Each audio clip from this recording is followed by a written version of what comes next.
सामने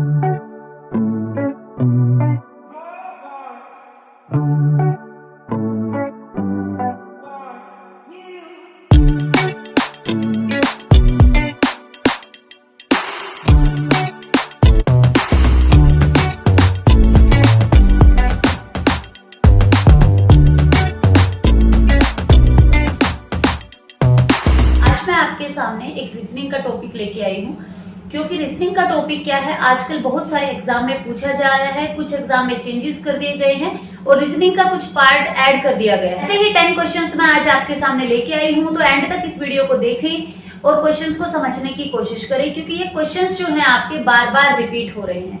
चलो सॉल्व करते हैं। फर्स्ट क्वेश्चन आपके सामने क्या है, driver equal to 12, after that one word is written, it is not a proper spellings, so its value is 20, then accident word is written, then value is 16, then what is the value of car? So कुछ questions ऐसे होते हैं, students अपना logic लगाते हैं कि D कौन से नंबर पे आता है और कौन से नंबर पे आता है, तो उनको ऐड और सब्ट्रैक्ट करने की कोशिश करते हैं। तो ऐसे क्वेश्चंस में आपको क्या मिलेगा, कोशिश इसमें आप पहले वो कर सकते हैं, क्योंकि कुछ क्वेश्चंस में लॉजिक वही होता है, पर कुछ क्वेश्चंस में आपको डिफरेंट सोचना पड़ता है। तो यहाँ पे डिफरेंट क्या सोचना पड़ेगा आपको दिखाई दे रहा है कि ड्राइवर में कितने वर्ड्स हैं, 6 वर्ड्स हैं टोटल। यहाँ पे आप इन वर्ड्स को काउंट करें, अल्फाबेट्स को काउंट करें तो टोटल 10 है आपके, और यहाँ पे जब आप इनको काउंट करेंगे तो टोटल 8 है। तो यहाँ से लॉजिक निकलता है आपका कि 6 2 जा कितना है 12, 10 2 जा कितना है 20 एंड 8 2 जा कितना है 16। तो आपका कार का लॉजिक क्या लगेगा, सेम एज इट इज आप कार के अल्फाबेट्स को काउंट करेंगे। आपके पास अल्फाबेट कितने हैं, 3 आपके पास अल्फाबेट है, तो आप उसका भी 2 जा निकालेंगे, तो 3 2 जा क्या हुआ आपके पास 6। तो ऑप्शन बी आपका क्या होगा, आंसर होगा। तो इस तरीके से आप सोचें और क्वेश्चंस को सोल्व करें। नेक्स्ट क्वेश्चन देखते हैं, उसमें क्या आपको गिवन है, find the next term of the following letter series DHL, PTX and BFL is given. So इनमें कौन सा लॉजिक आपका लगता है। कई बार क्या होता है, ये इसके साथ कनेक्टेड होता है, ये इसके साथ कनेक्टेड होता है, या तो ये सीरीज आपको मिलती है या फिर इन्हीं के अंदर कोई ना कोई कनेक्शन मिलता है। तो यहाँ पे मैंने लॉजिक लगाने की कोशिश की कि डी के बाद पी, कुछ लेटर्स को छोड़ के मे भी आ गया हो, पर उसके बाद फिर बी दे दिया गया, तो मीन्स ये सीरीज तो नहीं बन रही है, क्योंकि पी के बाद यदि यू वी कुछ आता तो हमें लॉजिक समझ में आता। तो यहाँ पे आपको अब इनके बीच में ही ढूंढना पड़ेगा कि क्या कोई लॉजिक है इनके बीच में। तो देखने की कोशिश करते हैं। डी के बाद आप इनमें देखेंगे कि डी के बाद आप देखो E F G 3 लेटर्स आए, H के बाद H I J K 3 letters आते हैं यहाँ पे। तो नॉर्मली आप इसमें भी चेक करेंगे, P के बाद क्या हो R S 3 लेटर इनके बीच में, फिर इनके बीच में T U V W। तो सिमिलरली आप में ये भी, इसी में भी यही पैटर्न आपको मिलेगा।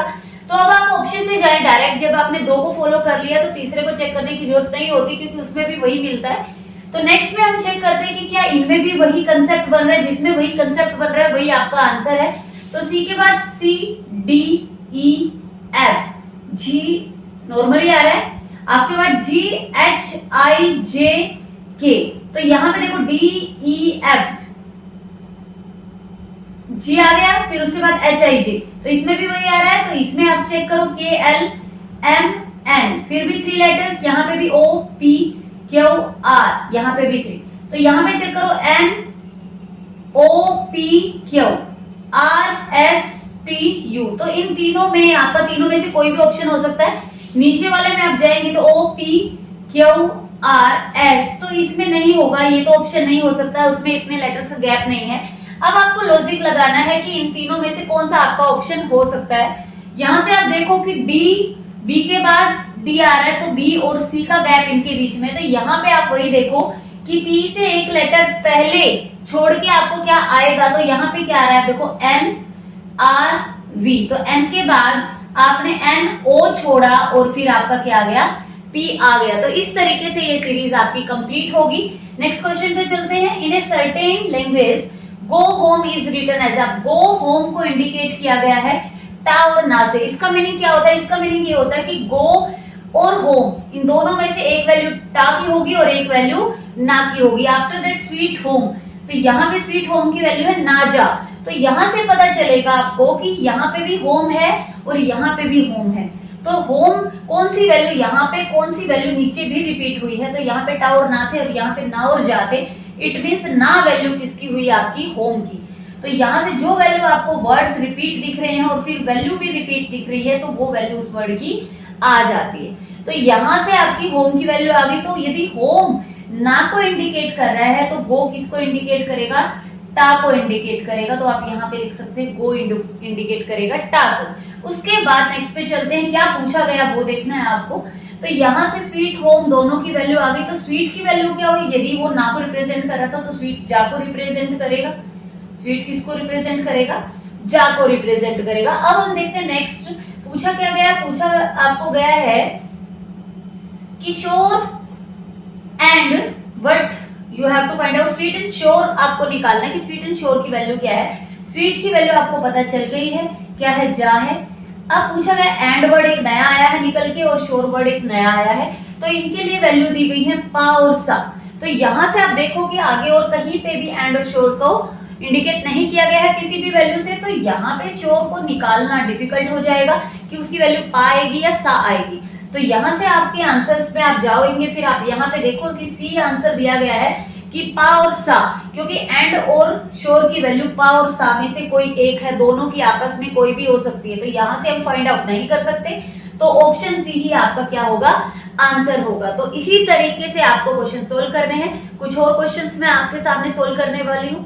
फिर आपके सामने है, क्वेश्चंस को सोल्व करते हैं। A is B sister, C is B mother, D is C father, E is D mother, so how is the A related to the D. अब आपको ये बताना है कि ए और डी का रिलेशन क्या है। तो क्वेश्चन के कंसेप्ट को पहले समझने की कोशिश करते हैं। इसमें क्या करते हैं, एक जो सेम सीरीज में जाते हैं उनको अलग से लिखते हैं, और जो एक लेवल पे आते हैं रिलेशन में तो उनको एक साथ लिखते हैं। कैसे, मैं बात कर रही हूँ ए बी की सिस्टर है, तो ए और बी एक ही कैटेगरी में है, और ए बी की सिस्टर है, तो इसके नीचे थोड़ा सा हल्का लिख लेते हैं कि ये फीमेल है और बी के बारे में अभी कुछ नहीं पता। तो नेक्स्ट है सी इज बी मदर। अब सी जो है बी की मदर है, तो ये बी की मदर है, तो सी बी की मदर है, और यहाँ पे ये क्या है, आपकी फीमेल है। ठीक है, तो ये इसकी मदर हुई तो वो इसकी भी मदर होगी, ये तो आपको क्लियर ही है। तो डी इज सी फादर। अब सी का फादर बता दिया गया है ऊपर, जो डी है वो सी का फादर है और वो मेल है। ई इज डी मदर। अब ई आ गई है डी की मदर ऊपर, एक और इसकी भी मदर आ गई है ऊपर। अब इससे जो रिलेशन है इस तरीके से हम ऊपर से ऊपर लिखते जाएंगे, डिफरेंट कैटेगरी के हैं। तो यहाँ पे आप लिखेंगे ई इज डी मदर, तो वो भी उसकी क्या आ गई, मदर, मीन्स वो फीमेल है आपकी। ठीक है, तो अब पूछा क्या गया है, ए और डी का रिलेशन पूछा गया है। तो ए और डी का रिलेशन आप देखो कि ये इसकी मदर थी और फिर वो उसकी क्या आ गई है, डी फादर आ गया, तो ये आ गया मेल। तो मीन्स या तो वो ग्रैंड फादर हो सकता है, मदर का फादर है। अब वो मदर का फादर आप बोल सकते हैं कि मदर तो जो वो उसका ससुर को भी फादर हो सकता है, और उसका जो खुद का फादर है मदर का वो भी हो सकता है। तो आंसर में आप फिर इसके आंसर्स पे जाएंगे। आंसर्स में दिया हुआ है ग्रैंड मदर, ग्रैंड फादर, तो वो फादर ए जो है मेल है तो वो ग्रैंड फादर ही होगा। और ग्रैंड फादर में यदि आप देखोगे तो हिंदी में ऑप्शन मिले थे, या तो वो दादा है और या वो नाना है। तो ऑप्शन 4 आपका क्या होगा, आंसर होगा। तो नेक्स्ट क्वेश्चन पे चलते हैं। नेक्स्ट क्वेश्चन बहुत ही अच्छा है और बहुत बारे एग्जाम में मैंने देखा है इस क्वेश्चन को। There are deer and peacock in a zoo, by counting the heads they are 80। Means आपके पास कुछ हिरन है और कुछ मोर है जू के अंदर, और उनके हेड्स को काउंट किया गया है तो वो 80 आपको मिले हैं। The number of their legs are 200, और जो उनकी लेग्स को काउंट किया गया तो वो आपके सामने 200 आपके सामने आती है। तो how many peacock are there, तो आपको बताना है कि पीकॉक वहां पे टोटल कितने थे। तो यहाँ पे क्वेश्चन अराइज होता है, टोटल हेड्स 80 हैं, तो हेड तो आपको पता है एक पर्सन का एक ही हेड होता है, तो इट मीन्स टोटल 80 ही वहां पे मोर और पीकॉक दोनों मिला के 80 थे। टोटल उनकी स्ट्रेंथ क्या थी, 80 थी। उसके बाद टोटल लेग्स पूछा गया है। अब आपको पता है कि मोर जो होता है, मोर के लेग्स होते हैं 2 आपके, और हिरन के कितने होते हैं, 4 होते हैं। तो यहाँ से आपको लॉजिक निकालना है, और पूछा गया है कि पीकॉक के आपको बताना है कि पीकॉक कितने थे। तो ऐसे क्वेश्चंस को आपको ऑप्शन से चेक करना होता है। तो अब देखो ऑप्शन से मैं चेक कर रही हूँ, यदि मैं मान लूं मेरे पीकॉक कितने थे, 20 थे, क्योंकि यहाँ पे पीकॉक दिए गए हैं, तो पीकॉक की लेग्स कितनी हुई, टोटल 40 हुई। ठीक है, तो 40 हुई और यहाँ पे किसकी लैक्स, यदि 40 में से 40 लैक्स इनकी तो 160 लाख किसकी बची, हिरन की बची। तो हिरन कितने हुए, यदि 160 लैक्स उनकी हैं तो वो हुए आपके पास 4 से डिवाइड कर दो 40। तो यहाँ पे आप देखो 40 है और 20 है तो 60 टोटल बन रहे हैं, तो पर टोटल तो क्या थे 80 थे, तो ये ऑप्शन नहीं हो सकता। नेक्स्ट आप काउंट करो, यदि आपके पास 40 आपके पास पीकॉक हैं तो टोटल उनकी लैक्स कितनी बनी 80। ओके 80 उनकी बनी तो 200 में से 80 उनकी बन गई तो 120 लैक्स किसकी बनी, हिरन की बनी। तो हिरन को 4 से डिवाइड करो, 4 3 जा 20। तो उसके अकॉर्डिंग आपके हिरन आए 30 और पीकॉक आए 40, तो टोटल 70 बन रहे हैं, पर आंसर तो आपका 80 है, टोटल तो 80 है। इसके अकॉर्डिंग आप फिर इसको चेक करेंगे और फिर मैं अब इसको चेक कर रही हूँ। ठीक है, जब आपने 60 को चेक किया तो 60 को मैंने 2 से मल्टीप्लाई किया, मेरे पीकॉक की जो लैक्स है वो कितनी आई 120। यदि मेरी पीकॉक की लैक्स 120 आ गई तो मेरी हिरन की कितनी बची 80 लैक्स बची। तो 80 यदि मेरी हिरन की लैक्स बची तो 4 से डिवाइड करूंगी तो मेरे हिरन कितने आ गए 20। अब देखो 20 हिरन आ गए और पीकॉक कितने आ गए 60, तो टोटल 60 प्लस 20 80 आपके हो गए हैं। तो आपका ऑप्शन क्या हो गया 4। तो ऐसे क्वेश्चंस को आप कैसे चेक करेंगे, ऑप्शन से चेक करना आपके लिए ज्यादा इजी हो जाएगा। नेक्स्ट क्वेश्चन पे चलते हैं, which set of the numbers is like the given set. अब आपके पास ये सेट दिया गया है, ओके ये सेट दिया गया है और बहुत ही इजी क्वेश्चन है, आप देखना इसमें कुछ नहीं करना है और आपके पास ये दिए गए हैं नंबर्स, तो इसमें कुछ ऐसा रिलेशन है, वही रिलेशन आपको इनमें मिलेगा और वही आपका क्या होगा आंसर होगा। तो यहाँ पे मैं देख रही हूँ, ये देखो 2 की टेबल देख सकते हैं, 2 7 जा 14 एंड 2 8 जा 16। ओके ये लॉजिक है, 2 7 जा 40 लिखा गया है और 2 8 जा मतलब पहले नंबर की टेबल रीड करिए और नेक्स्ट नंबर्स उनकी टेबल में आते हैं। तो 2 की टेबल में 7 8 नहीं आते, ये आंसर नहीं हो सकता। 2 7 जा ये भी लॉजिक नहीं बन सकता। ओके आफ्टर दैट अब देखो 3 7 जा 21 एंड 3 8 जा 24। सो वही लॉजिक लग रहा है कि पहले नंबर का 7 जा और दूसरे पहले नंबर का 8 जा, तो यही आपका आंसर होगा। इसमें क्या है 4 4 जा 16 और 18 तो टेबल में आता ही नहीं है, ये नहीं होगा। तो ऑप्शन सी आपका क्या होगा आंसर। नेक्स्ट क्वेश्चन आपके सामने है, इस क्वेश्चन को सोल्व करते हैं। पैटर्न थोड़ा सा डिफरेंट है पर क्वेश्चन को सोल्व करने का यदि तरीका आपको पता है तो आप इजिली सोल्व कर सकते हैं। How many 6 are there in following series in which immediately proceed 1 or 5 and immediately followed by 3 or 9? What is the meaning of this line? इसका मीनिंग है कि यहाँ पे कितने 6 ऐसे हैं, कितने 6 आपके पास इस सीरीज में हैं कि जिनके इमीडिएटली प्रोसीड का मतलब होता है पहले आना, पहले प्रोसीड का मीनिंग होता है पहले, कि 6 से पहले कितने में 1 और 5 है और फॉलोड का मतलब है उसके बाद में 3 और 9 है। तो पहले आप इसमें क्या करेंगे 6 जितने भी 6 है उनको सर्कल कर लीजिए। ठीक है, ये थोड़ा सा इजी रहता है कि हमारे पास जितने भी हमें 6 नजर आते हैं और वो उनको सर्कल करेंगे और यदि जिस कंडीशन को ये फॉलो कर रहे हैं उसको राइट करते जाएंगे और बाकी को रॉन्ग करते जाएंगे। अब इन्होंने बोला है 6 से पहले क्या होना चाहिए 1 और 5, तो इसमें नहीं है तो पीछे का चेक ही नहीं करना। ठीक है, आपको टाइम सेव करना है अपना। तो 6 से जस्ट पहले क्या है 5 है, ठीक है, और बाद में क्या होना चाहिए 3 और 9, तो बाद में 4 आ गया तो ये भी नहीं होगा। उसके बाद 6 के जस्ट पहले 1 और 5 होना चाहिए, नहीं है तो ये भी ऑप्शन नहीं हो सकता। यहाँ पे देखो अभी आप 6 के जस्ट पहले 1 और 5 होना चाहिए था, 1 है ठीक है, और जस्ट बाद में क्या होना चाहिए था 3 और 9, तो 3 और 9 में से 3 है तो ये आपका राइट ऑप्शन है। उसके बाद फिर से आप चेक करो कि 6 से पहले क्या है आपका 5 है, तो यहाँ पे ठीक है ये 5 होना चाहिए था, और 9 बाद में क्या होना चाहिए था 3 और 9 में से एक तो 9 है, तो ये भी राइट आंसर है, ये भी आपका ऑप्शंस का में आएगा। अब 6 से पहले क्या है 1 है, ये ठीक है, पर बाद में क्या होना चाहिए था 3 और 9 होना चाहिए था, 5 दे दिया गया है, ये रॉन्ग है। तो नेक्स्ट में आप चेक करेंगे 6 से पहले आपका क्या है 9 है, तो 1 और 5 में होना चाहिए था, ये नहीं होगा।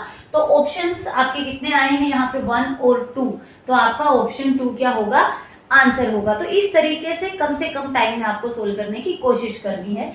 नेक्स्ट क्वेश्चन सोल्व करती हूँ। Bone is coded as AP, I think APOQ is given here. Okay देखते हैं।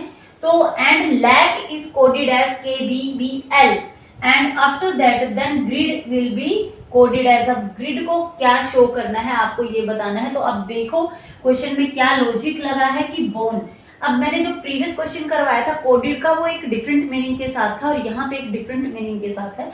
अब देख सकते हो बोन, अब लो देखो ए के बाद आपका क्या आ रहा है, बी आ रहा है, फिर आपका ओ के बाद ओ पी आ रहा है, तो मीन्स एक लेटर इधर से इधर लिखा हुआ है, फिर सीरीज उधर से उधर जा रही है।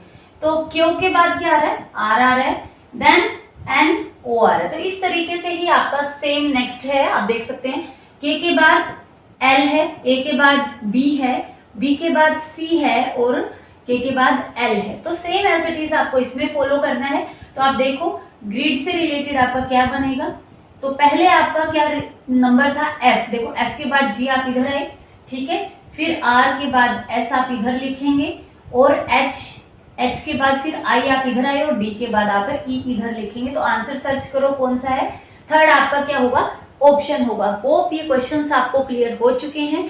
सो इस तरीके ही की टॉपिक मैं आपके सामने लेके आती रहूंगी, जिससे आपको एग्जाम में काफी हेल्प मिलेगी। तो इस तरीके से आप अपने क्वेश्चंस को सोल्व कर सकते हैं। यदि आपको ये वीडियो मेरी पसंद आई है तो प्लीज लाइक करना ना भूलें।